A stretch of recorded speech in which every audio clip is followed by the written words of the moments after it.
kazandığını sorma. O savaştan çıktım, nasıl olduğumu sorma. Belki de vuran sendin ama fark etmez daha. Ananı sikeyim, kör oldum. Bir savaşın içindeydim, kimin kazandığını sorma.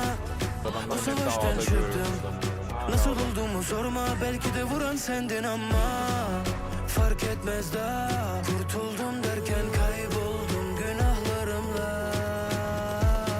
Bazen deliriyor gibi hissediyorum, bu yaralı kardeşini yerde görmek gibi. Bazen nefes almak istemiyorum, değilim sizin gibi çok heyecanlı biri. Beni soranlara seni gösteriyorum, beni benden alıp gittiğinden beri. Nasıl gittiysen geri dön geri, nasıl geçer bu zaman söylesin. Sorarlar biri. Neden değiştin onlar, değişti tüm suratlar. Yazılmış kader onunla neden?